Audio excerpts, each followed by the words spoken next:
অহা যিটো মেট্ৰিক আৰু হায়াৰ ছেকেণ্ডেৰী এক্সাম আছে এই এক্সামৰ পিছত যাতে ষ্টুডেণ্টবিলাকে যি গেপ টাইম পাব 2-3 মাহৰ যিটো ৰিজাল্টৰ গেপ টাইম পাব সেই ৰিজাল্টৰ যাতে গেপ টাইমত সময়টো অথলে নষ্ট নকৰি আমাৰ ইয়ালৈ আহক।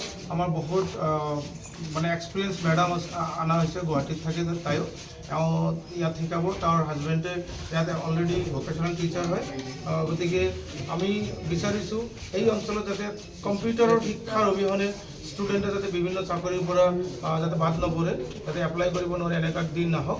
যাৰ কাৰণে চকদালিৰ যিটো উদ্দেশ্য সেই উদ্দেশ্য আগত ৰাখি মানে কম্পিউটাৰ শিক্ষা যাতে এই অঞ্চলৰ ল'ৰা ছোৱালীয়ে পায় সেইটো উদ্দেশ্য আগত ৰাখি আজি চেণ্টাৰটো উদ্বোধন কৰা হয়।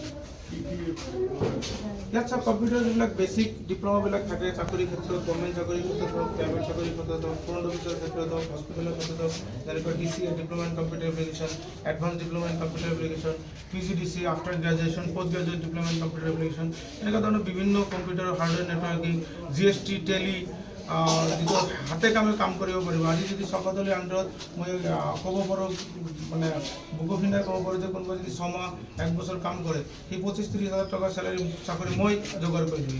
আমাৰ হাতত তেনেকুৱা স্কোপ আছে, কিন্তু ভালকৈ মনোযোগেৰে শিকিব লাগিব। দুখীয়া ছাত্ৰ ছাত্ৰীৰ বাবে নিশ্চয়কৈ চাওক, আমাৰ যেনেকুৱা বেছিক কোৰ্চ ফিজ যদি আপোনালোকে চায় 12,000, 14,000, 10,000 এনেকুৱা ফিজ আছে। কিন্তু BPL কেণ্ডিডেট বা একদম দুখীয়া যদি হয় সঁচাকৈ BPL নাথাকিলেও আমি সিহঁতৰ কাৰণে 50%, 60%, 70% লৈকে ৰেহাইৰ ব্যৱস্থা কৰিম।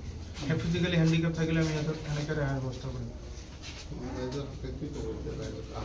মই ৰাইজক, অভিভাৱক, অভিভাৱিকা, ছাত্ৰ ছাত্ৰীসকলকে আহ্বান জনাইছোঁ যাতে অহা যিটো পৰীক্ষা আমাৰ আহি আছে, কালিৰ পৰা যি পৰীক্ষা আৰম্ভ হৈ আছে এই অঞ্চলৰ সকলো ছাত্ৰ ছাত্ৰীক মই মোৰ গ্ল'বেল এডুকেশ্যন এণ্ড টেকন'লজিৰ ফালৰ পৰা, টোপামাৰী চেণ্টাৰৰ ফালৰ পৰা মই আন্তৰিক শুভেচ্ছা আৰু শুভকামনা জ্ঞাপন কৰিছোঁ। লগতে আফটাৰ এক্সাম যাতে টাইমটো অথলে নষ্ট নকৰি আমাৰ ইয়ালৈ আহি কম্পিউটাৰ শিক্ষালৈ নিজৰ ভৱিষ্যত যাতে উজ্জ্বল কৰে।